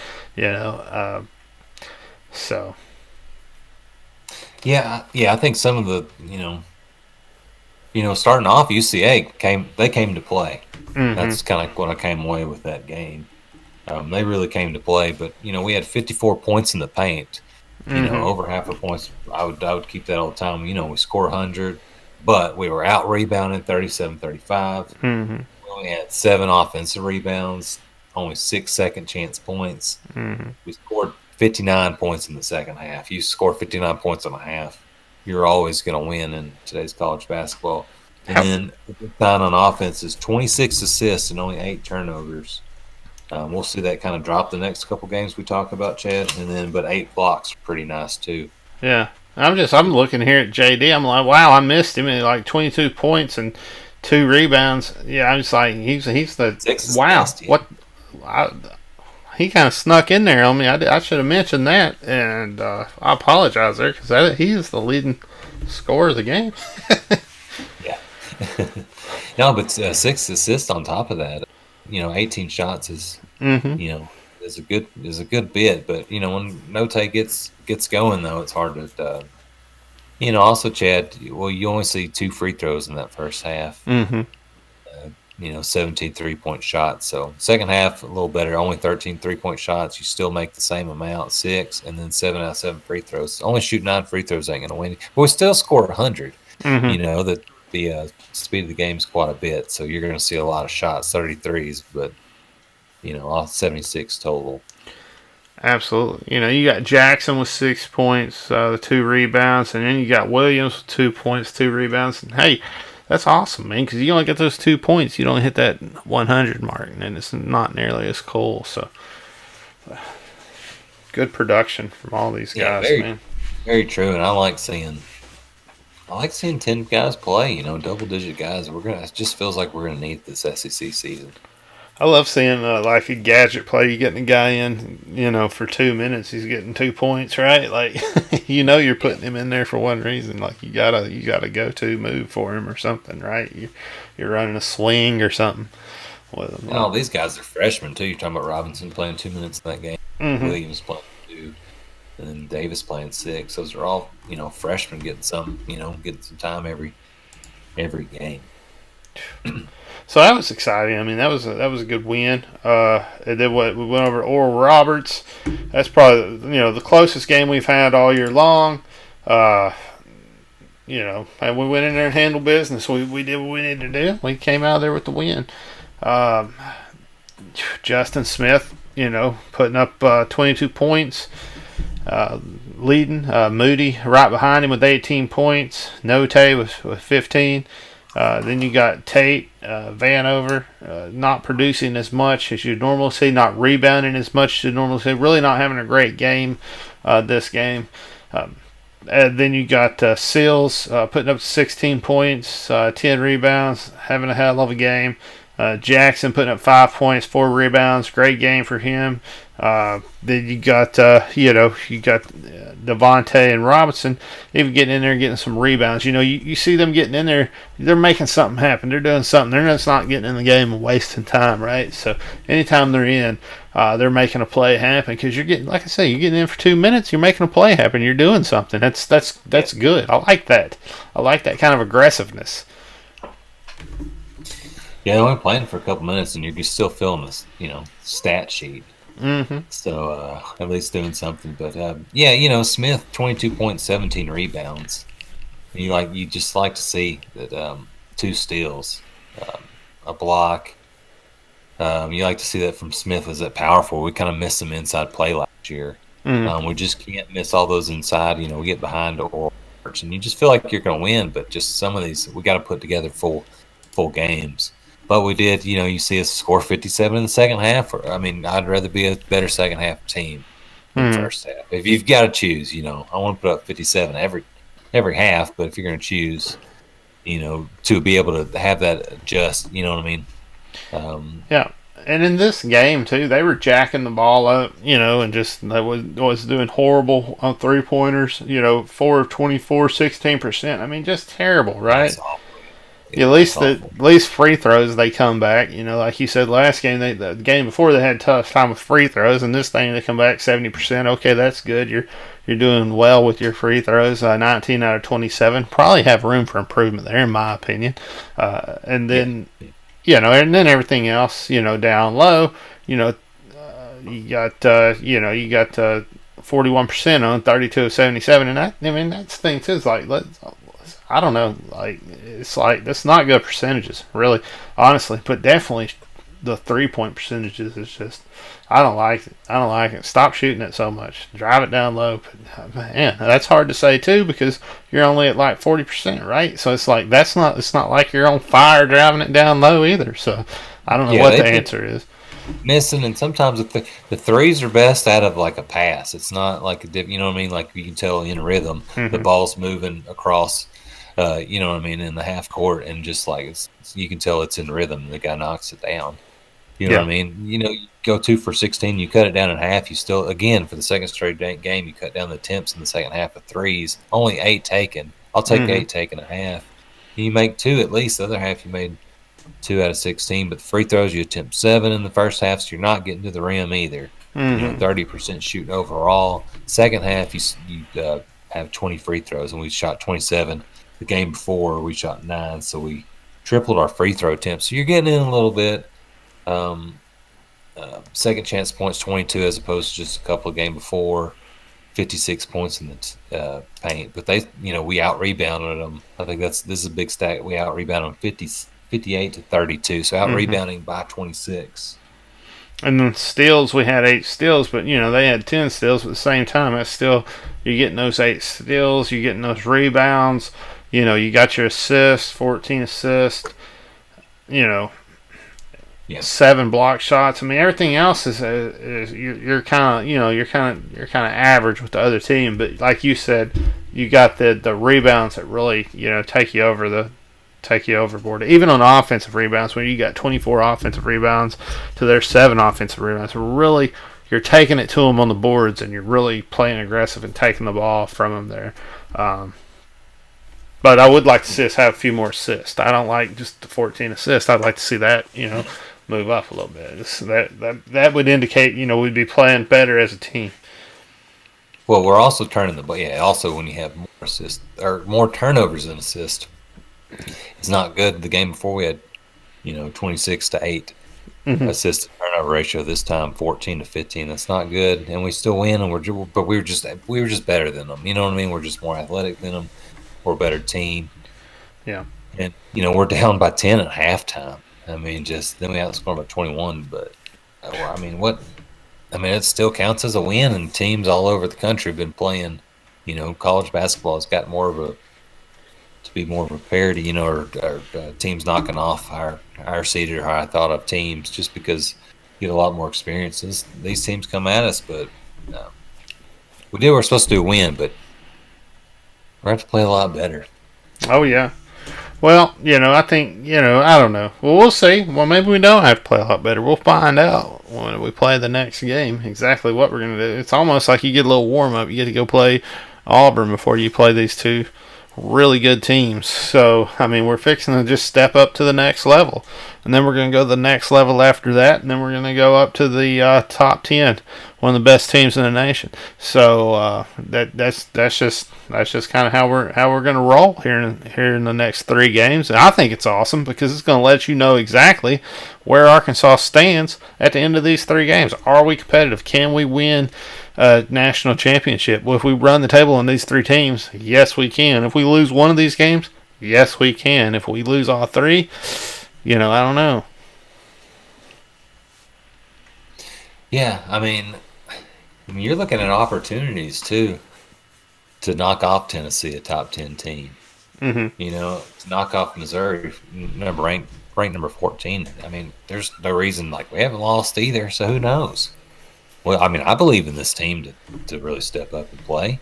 Yeah, I do if we too. would go 3-0, 2-1, I mean, you're looking at we might move into the rankings too because we proved all right, this team is for real. Because all the, it seems a lot of people we respect. We just haven't played anybody. It's fair. I mean, even the computer rankings, we're pretty good. We've still shown not losing, not having a loss in that column. If we win, what I mean? If we win the next 3 games, I would expect us to be in the top 25, wouldn't you? Don't you think? Oh, I mean, that's fair, right? I would think if we beat Missouri, Tennessee, and Auburn, I feel like I think we might move up to in the top 15. That'd be cool. But I'll take top 20. I think top 25 would be fair. I don't know. Anyway, we played Abilene Christian, 72-85. A much closer game than it should have been, really. Let's see. Take a look here. We got Moody leading the points, 21 points. You got Seals right behind him with 18 points. Then you got Note giving in 19 points. Then you got Tate and Vanover. Tate 8 points, Vanover 7 points. Smith not doing much this game, 4 points. And then Robinson with 3. As far as rebounds go, you really don't have anybody that's blowing it out of the water rebounds except for Smith and Tate. They were the only ones that really did well rebound in this game, and that's really where you see some of the problems and issues throughout this game kind of arise. Yeah, I think Smith again a rebounding force, but everybody else, Tate at the guard position, and then Banner only 2. His last couple games, we talked about opening this in this podcast, catching up on the USCA game. He had a big time game. Yeah. But here lately, only 2 rebounds from his position. He's got to give us more, especially in 25 minutes. Only 2 rebounds in 25, almost 26 minutes. For Vanover, he's got to be better than that. And Seals, only all his guard, but a lot of these guys, just a couple there. Only. Mm-hmm. No, you got nobody more than 4 besides Tate and Smith. And, yeah, we did out rebound 39-28, but just to slow. We let Abilene Christian dictate the pace. Yeah, we did, and it is what it is. I guess I don't know. It was just a much closer game than it should have been. It just felt like they wasn't in this game. They wasn't the other games we've played. It just felt like a really bad game for the Hogs. Well, it was the opposite, too. The last couple against UCA and Oral Roberts, we got down to double digits and then came back to outscore them by 20. Mm-hmm. This time, we're up 47-31 at halftime, and then Abilene outscores us 41-38 in the second half. So we did not end the game in the second half very well. The first half was nice. We were moving the ball on pace for almost, maybe to be able to get to 100 points. Yeah. We only ended up 85 and just sloppy in the secend half. You got to close it out, right? Yeah. Only 15 assists, 13 turnovers. It just. I did like that we shot 30 free throws. So we're, the last 3 games we've increased the free throw attempts and getting to the line.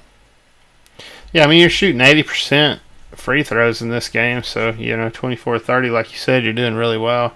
Then you got you're not jacking up your 3-pointers. You hit 36%, which you're doing a little bit better than you have past couple games. You're still not where you want to be, but at the same time, that's a decent, that's decent right there. And then taking it down low, you're looking at the 26-59 ratio, so 44%. So I think the thing is they're doing well, and you can see like you're talking about where they're passing the ball a little bit more because they got 15 assists, and they're hitting those 3-point shots because they're taking it down and then passing it out and then hitting the 3-pointers, and that's really what you're looking for. But what I like to see is I'd like to see our percentages in the paint go up a little bit, like that like the 3-pointer. Yeah, you're right there where you need to be in this game. Like I'm feeling good about it, right? I don't feel like we're just jacking up balls in this game, honestly. But this feels like we're not doing what we need to do down low, which is strange because we've been doing it all year. No, we got outscored by Abilene 40-24 in the paint. We only had 24 points in the paint.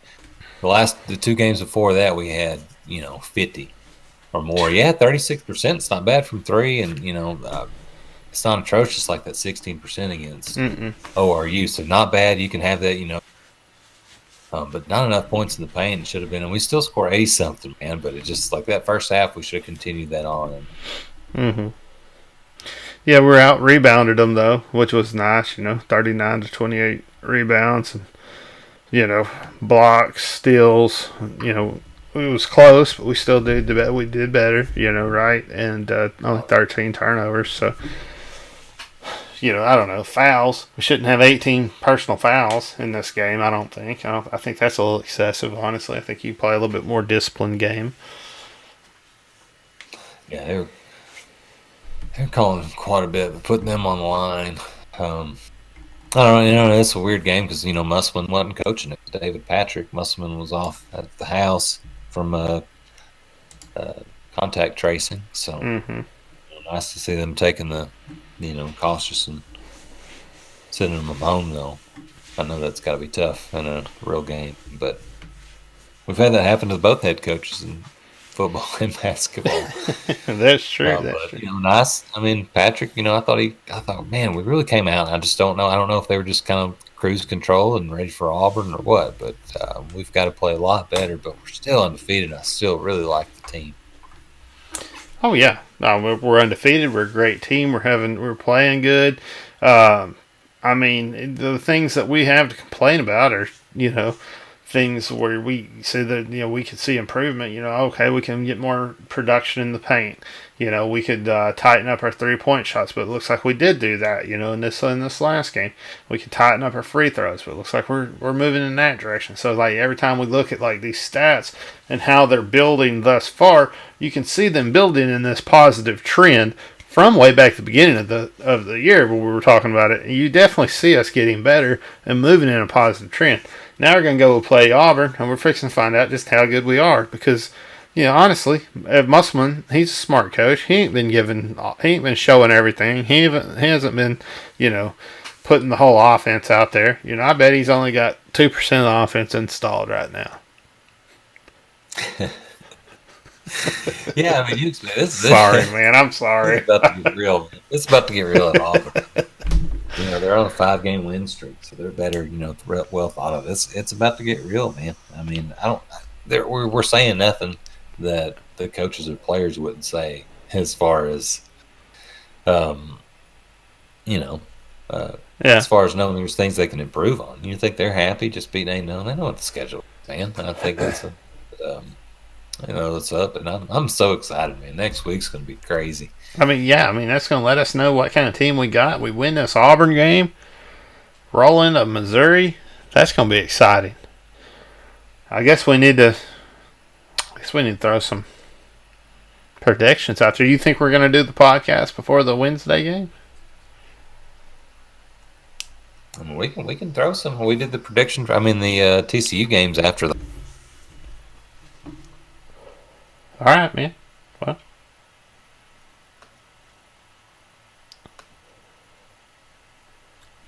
yeah. I mean, I don't know much let's about. take a look at. let's take a look at Auburn. See what we can find out about Unless these you want to boys. hold off, man. It's okay. It's all right. No, I'm fine, man. Unless you want to, I mean, we can do Auburn. Definitely got to do Auburn, and then we got to do the the other program, and then Oh, we'll have to talk about Missouri later, though. mm-hmm. We'll probably do Missouri after. When you want to do it? Oh. I was like, well, Next week? It's like after we talk about the TCU and Auburn game, but Yeah. Well, anyway, so we are fixing to go play Auburn, and that's the next game on the schedule here. Goodness gracious, these old boys. Let's take a look at them and see kind of what they've done thus far this year. Let's see, they beat St. Joseph 96-91. What is that? School of the Blind, St. Joseph. Good Lord, well, that's a close game. Very first game. Anyway, overtime, yeah. yep. And then Gonzaga beats them 90-67. Then UCF beats them, University of Central Florida, 63-55. Then they beat South Alabama 90-81. They go over and play Memphis, beat Memphis 74-71, real close game again. Go over and play Texas Southern, beat Texas Southern 80-63. They go play Troy, beat Troy 77-41. They go play Appalachian State and beat Appalachian State 67-53. And we are fixing to play them. I mean, in all honesty, you're just looking at who they played, who they've lost against, things like that. Like, I just felt like, there is a definitely opportunity to win this game. Even though it is going to be a tougher team, that we're going up against, there's definitely opportunity to win this thing. Yeah, I think we've got a great chance to win it. I think this is a Auburn team that, I don't know. I think we need to establish this as a team of Arkansas to be reckoned with. There's not. I mean, you've got all these grad transfers came in here to win. Musselman was hired to come in and win. You know what I mean? We didn't get a chance to play in that March Madness last year. Got cut off short, and we were still needed to win quite a few games to get there. But this team is a team to be reckoned with. You got the experience from those guys. Even though you kind of piece the team together, you've got you had a top 5 recruiting class in basketball, so you a lot of young talent that can contribute. You expect a lot. Auburn, I expect to come out and win. That's what you're talking about, just Auburn, right? I just keep getting. That's what we're talking about, Auburn. Yeah, and you're looking at this. It means a lot, man. Well, you look at this game too, man, and you see, the Arkansas is the top of the heap right now, top of number 1 in the nation, or the SEC. Sorry, not the nation, but number 1 in the SEC. And you got a situation where they're trying to knock you off. Like, everybody's going to be trying to knock you off the pedestal whenever you're there. You're 8-0. You hadn't lost the game yet. Everybody else in the SEC, is at least taking one loss. Even got. I mean, it's a crazy year. You got Kentucky winning that game. I mean, Kentucky's almost like right at the bottom of the SEC this year. I mean, they're not doing. It's just wild, man. It's just a wild year. But we're fixing to go in, and like I said, we're fixing to play Auburn and then Tennessee, and that's two good programs that are ranked. Really, they should be ranked higher than they are. But at the same time, we're going through all this whole COVID situation and stuff, and you never know who they lost in these games and who wasn't able to play and stuff. I mean, I guess you could go back and research that. I didn't, but oh man, probably should have. No, I don't know. It's a weird year, man. But Auburn's not. I think we could beat them, man. I mean, it's just crazy. It's hard to say. Yeah, They've been pretty good here lately. I mean, they made the championship a couple of years ago. We haven't won enough, man. It's time to prove where we belong, and winning a road game would be a big step this year. We expect a lot. It's such a big game. I don't know what else. I haven't watched a lot of Auburn basketball. I've been watching a lot of football still. Mm-hmm. I'll admit it. Well, I think, yeah. Came kind of out of nowhere. I think that's all. A lot of football, so it's kind of been hard. I haven't really just sought out Auburn basketball. So I Yeah, don't know a lot, but I know it's a team. We've kind of told you the gist. yeah. Well, they got the guard Shafari Cooper. We gotta play him. He's good. And he's gonna get out there and we're gonna have to compete with him. And then Allen Flanagan at guard and Jamal Johnson, Chase Mastrop. Then you look at their centers, and you got Chandler Lapper. I guess he's the guy at the center position that's really good, and they're forward Jalen Williams and Javon Franklin, and that's really like everybody that you see like getting the ball a lot in this with this team so far this year. Yeah, I'm trying to figure out what happened to. Justin Powell too, I guess. As far as the stats, only scored 4 games. The team in 14 points a game. Yeah, Flanagan, like you're mentioning, Flanagan 9 points a game. Yeah. Leading free throw shot taker. Leading rebounder is Powell. You're not a big team, averaging 40 rebounds a game. Shoot 61% from free throw line, not that great. 31% from the 3-point line. 44% overall, so not a heavily offensive team, like 77 points a game. I think it's kind of a rebuilding year. It seems like a lot of these guys hadn't played as much. Of course, we've only got 2. I mean, Desi Seals is about the only guy returned for us, so I can't say much. But this is an Auburn team, not one of their best in the last couple of years. Yeah. So that's the team. I don't know. That's about. It's hard to say because we haven't played in conference. I mean, some of these other teams have played better teams, but I think you agree too, Chad, that we expect to win, and I'm expecting a lot from this team, and I'm ready. I'm excited though. Excited. Exactly. And so then you got Missouri. That's gonna be the day after New Year's. So I don't know. There's a week in between there, so I guess we'll probably roll one out, podcast out before then. We'll figure something out with Missouri. Even if it's a quick voicemail. Hey, Chad, this is what I thought about Missouri. We're getting out there. It's been a good podcast. Long one. Very nice, though. Yeah. So, anyway. Well, I don't know. I think we'll get another podcast out by the time we play Missouri. So we could probably just, I don't know. We can go into it, I guess. I mean, hell, might as well. Why not? And then we just got Tennessee to deal with. All right.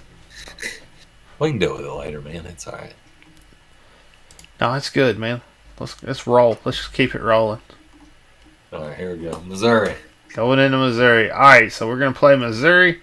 Let's see what we can find out about these boys. Let's see. All right, so they played Oral Roberts, beat them 91-64. So you got kind of a comparison game there. They played Oregon 75-83. Played Wichita State, beat them 62-72. Played Liberty, beat them 69-60. Played Illinois, beat them 81-78. Played Bradley, beat them 54-53. Very close game against Bradley. Yeah. Wow, that's crazy. And then they'll be playing Tennessee, so that'll be interesting to watch. Keep your eye on. Oh, I'm watching Tennessee and Missouri after we play Auburn, like the 6:00 game, like right before that one. That's a 9:00. So. Wow, Missouri and Tennessee right after one. That'll be a good one. But yeah, I mean, hell, they've beat 2 ranked teams. Oregon number 21 when they played them. Illinois was number 6. Mm-hmm. I thought they lost the game, but I guess they haven't. Mm-hmm. They almost lost to Bradley. Man, that's crazy. Come on, Bradley. You couldn't muster that up. What, 2 more points? Golly. I feel bad for them, man. That'd been big for that program. Hey, well, we'll just have to knock them off. Yeah. They played them hard. So. I mean, they've got guys we've played before. I mean, we we lost a big one. I mean, it didn't matter because the NCAA tournament was canceled, but we had a crucial game at their place, and we lost the lead at the end, lost in overtime to them in February. So this is a team that can beat us. They got guys Pinson and Tillman coming back from last year that we've played, and Missouri's a team. Quasi Martin's got them going pretty good. Obviously 6-0. I mean, they have good wins. So this is a team to be reckoned with. Yeah, absolutely. So anyway, I don't know. They got this Jamal Tillman, Mark Smith. Tillman's a forward, Smith's a guard. They got Tacoby Brown forward. Then they got Mitchell Smith forward, Javon Pickett, just a guard. So and you see all those guys really contributing a lot to the program. Yeah, Penson's are lead scoring guy. He's 84%. They shoot free throws pretty well. The guards do at least. Mm-hmm. Pinson does turn over 3.5 times a game, 38% field goal percentage. So he shoots not so efficient, but he gets to the rim and makes things happen. Mark Smith, a sharpshooter, 43% 3-point line. He's another 87% free throw shooter. So their guards are really, and then you got Tillman at averaging 8.2 and then 8.8 rebounds. Yeah. So the guards are really talented for them. They play pretty good defense, and they got some inside guys, Tillman. So we'll kind of see what Vanover and Smith, how they kind of match up down low with them. Yeah, that'll be fun to watch us play a strong game down low where we can try to get down there and dominate. We haven't seen Arkansas be able to do that in quite some time, so that'll be nice to see the size down there. I should have had it last year. I can't believe they let all these other people transfer to all these other schools and colleges and play, and they screwed us over the way they did, man. Just blows me away. Wow, every time I think about it, man. Like didn't let Vanover play last year. That was. But not just but it's been like all these other players that have been transferring in this year too, and it's just like obviously like he should have got to play. Like it was just ridiculous that they banned him and they let these other people play. It just makes no sense. It's all the same exact situations. Reggie Chaney played for us last year. He was playing for Houston before they had all kinds of COVID issues. Yeah, and then there's been other people who go to other teams and stuff. Same situation, and it's just, I don't know. They did it. It was just done us dirty. Why some random person gets to sit over there and roll the dice or whatever the hell they do to choose it. So I don't know. I do like the fact that we've got height this year. We got some power forward centers, along with some talented guards. Mm-hmm. Man, I'm ready to see us play some teams we're going to really be able to talk about. When we preview Tennessee, we'll really know what we look like as a basketball team. Man, that's going to be exciting. That's going to be exciting because we're going to play a really, tough game. We're going to be going in there, and that's going to be exciting. So, I guess we need to do some predictions on these things too. Okay. So. I'll go Arkansas 89, Auburn 78. Okay.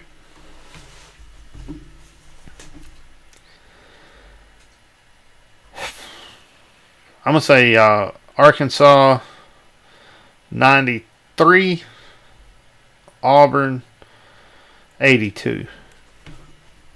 Okay. I like it. All right, I'll give you first crack at Missouri. I'll say Arkansas 93, Missouri 92. Yeah, I was thinking about a close game too. That would be a classic. Come out with that at Missouri win. I'll go with Arkansas 81, Missouri 78.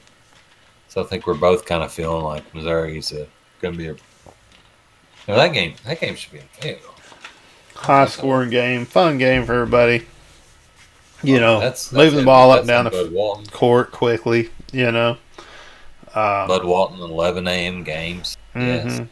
Mm-hmm. Day after New Year's. What a week. Coming off a Auburn win, feeling good about ourselves. Good Lord, man. Coming home. Undefeated. Going into this thing undefeated. And then when we win that one, we're gonna go play ranked. Tennessee, and we're gonna be ranked in the top 25 going Yeah, into if we beat Tennessee. Auburn, Missouri, I bet we'd be like 20th or 22nd, something. And that hopefully Tennessee would have won all their games at that point. So you want to root for Tennessee to win. Yeah, you want as big of a win as we can get. Yeah. And you want, to go down there and play Tennessee. They're ranked at, 6 by then, and beat them when you're ranked 25. Jump up to, like 8th. Oh, that'd be crazy. I don't know how any of that works, man. I don't know. It's all right, man. We just got to hope for us to win, and I'm excited for these games to mean something. It's a good week. They just got the whole thing all messed up with the, standings and stuff like that, the way they do it, these days in college basketball. Well, it's weird there's just one conference, so, you know what I mean? Mm-hmm. One SEC conference that we play, and no SEC West. That's true. Oh, well. Wow. Is that it? Is that the whole podcast? Are we done? Well, I mean, We did our picks. We talked about those. we Still doing that? Picks, or Oh, we've got them. We can go over them next week. See how we're doing. Can I update them? Yeah, we did do them, though. Do we need to do picks this week? Or?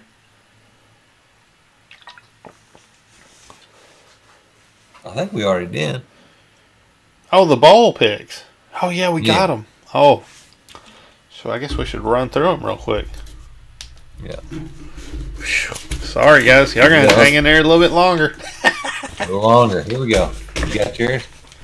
I got them, man. I did too. All right. Myrtle Beach Bowl. Who'd you pick? All right. I picked Appalachian State, and they did win. We've had some games already. Yep. Let's make. Yep. Yeah. So I picked Appalachian State also. So you picked Appalachian State also. Okay. Yep.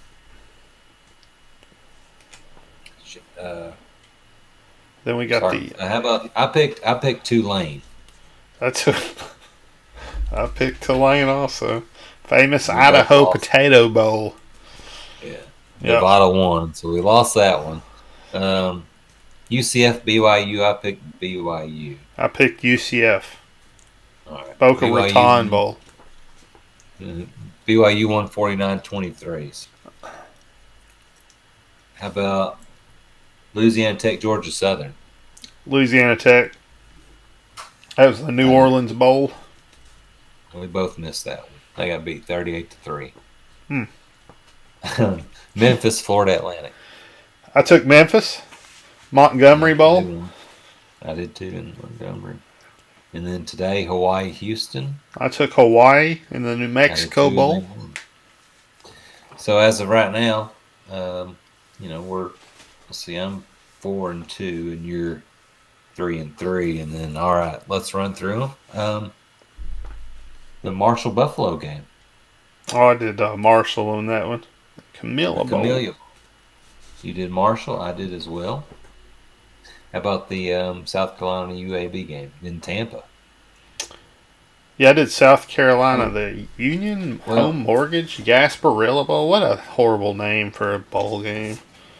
Wait a minute. Oh, I don't know. I guess they're not playing that because South Carolina opted out of that game.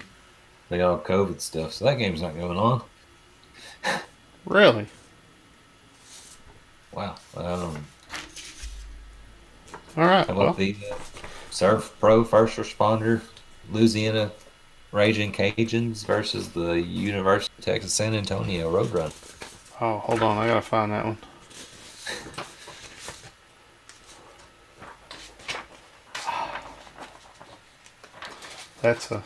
Sorry, man. That right there is a Booger's Best.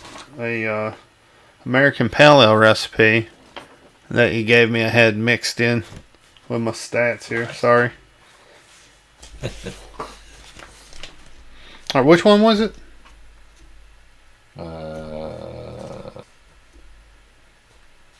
Louisiana UTSA. Oh, first responder. Okay, I had Louisiana on that one. What about that Cure Bowl with Coastal Carolina and Liberty? Wait a minute. It wasn't even on my sheet. I got Coastal. Oh yeah. It's on my. It was on a little bit down. Oh, okay. Maybe those games got canceled. I didn't get that. Okay, Coastal Carolina. I got Coastal Carolina. I had Liberty. Okay. How about Western Kentucky, Georgia State? Lending Tree Bowl? Yeah, I had Western Kentucky on that one. Okay. I got Georgia State. So we're picking a lot different. That's good. Louisiana, UTSA.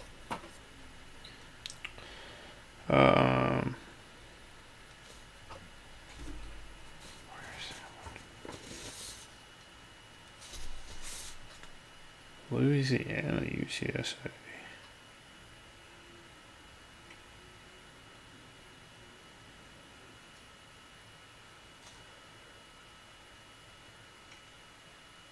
Oh, the Serve Pro Bowl?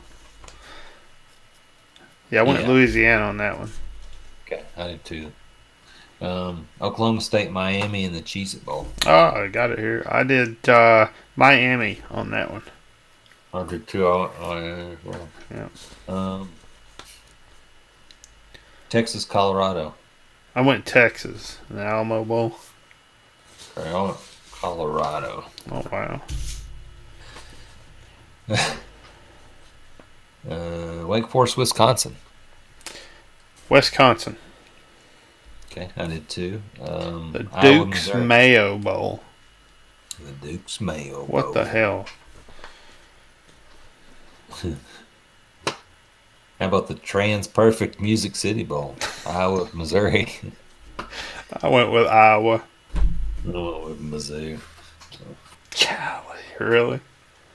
Oh, shut up. A Goodyear Cotton, Oklahoma, Florida. What do you think about that one? Florida. Mm-hmm. I'll go Florida as well. Should have went with Oklahoma, though.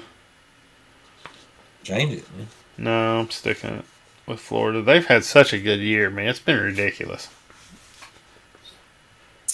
How about the Lockheed Martin Armed Forces? Tulsa versus Mississippi State. I went Mississippi State on that. I went Tulsa. I think the Pirates going to have enough time to get a bunch of practices in and do some fancy stuff. Okay. How about the Arizona Bowl? Ball State versus Nick Starkel and San Jose State. Undefeated. I got San Jose State winning this. And I'm proud of Nick, man. Yeah, I'm too. Well, West Virginia, Tennessee got canceled, so we can't do that one. How about how about the Chick-fil-A Peach Bowl, Cincinnati versus Georgia? Chick-fil-A Peach Bowl. I'm sure I picked Georgia on that. Yeah, okay. I don't see it on my sheet, but I bet that's... Yeah, okay, I found it. Georgia. Yeah. Mercedes-Benz Stadium. BRBO Citrus Bowl, Auburn, Northwestern. I got Northwestern winning this. I did too. Yeah. Rose Bowl, Notre Dame, Bama. Bama. Okay. All State, I do too. All State Sugar, Ohio State, Clemson. Clemson. Yeah. I do too. Tax Slayer, Gator Bowl, NC State versus Kentucky. Went with NC State. That's a good pick. I went Kentucky. I have no idea why. Outback Bowl, Ole Miss, Indiana. Ole Miss. Yeah. I went with Ole Miss too. PlayStation Fiesta Bowl, Oregon, Iowa State. Iowa State. Iowa State as well. And how about the Orange Bowl, A&M versus North Carolina? Went with A&M. I went with North Carolina. Did you really? And then Bama, Clemson. I got Bama 48-45.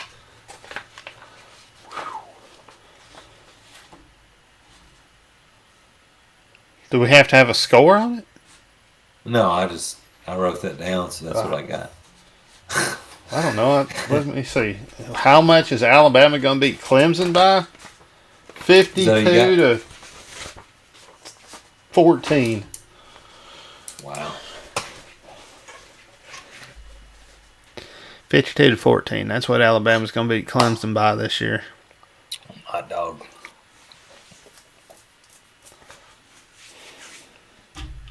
Wow, what a podcast. Well, I guess that's it, man. I think it is. 2 hours, 4 minutes.